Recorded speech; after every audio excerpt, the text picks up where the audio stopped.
This is almost a quote in my own scribbled handwriting from another podcast I did, and I'd love your thoughts on it. Okay.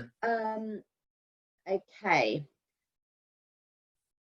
Capacity is draining out of the insurance market, and we're moving into a hard market where niche covers will be difficult to place.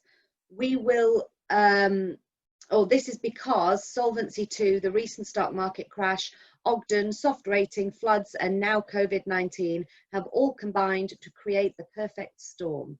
And actually, this is a topic which Boston Tullis, in conjunction with Alan Chandler, are running a webinar series on.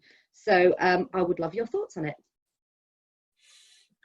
It's hard to disagree with that. All of those things have played a part. We're not seeing a reduction in capacity. To be fair, what we're seeing is that difficult areas remain difficult. So if you want to place, it's hard to place risks, will always be hard to place. Part of the reason that we specialize in niches within our MGAs is because we really understand those sectors. And in those sectors that we really understand, we get capacity support. I think if we were to try and enter into an area that we don't have any expertise in and just try to get delegated authority or try to get an insurer to support us, I would understand why they would say no. But if you look at the niches that we operate in, which is really all I can talk about, we're not struggling with capacity.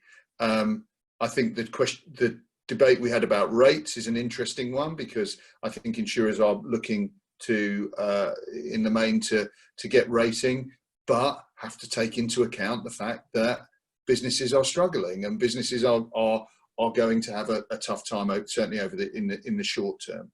So I don't necessarily see that, and we're also seeing some very good underwriting results from some of our capacity partners. We deal with almost all the major insurers, and certainly in our major insurer relationships, most of those, we are making money for them, and they are making money. I think that doom of all the things that you talked about is not my experience, Sarah. And I think the last hard market, if you think, was really hard market, happened after an incident after 9/11. We're not at the moment seeing that. So I'm amazed at how positive I'm sounding on this, to be honest with you. I'm loving it. I think I'm going to go for a walk and do a dance. Maybe I'm being naive, but I think if you know what you're doing in a sector, and despite all of this, despite what's happened on COVID, if you understand a particular sector, I often talk about the fact that we have a tree surgeon's book, only because I can hear one of them operating outside my window. We still know everything there is to know about tree surgeons. That hasn't changed. We know what makes a good one. We know what makes one that we wouldn't necessarily want to insure. So I don't see that that's changed. And provided we can still prove to our capacity partners that we understand that and we can make money for them, and that those people survive this, I don't see it. I really don't see it.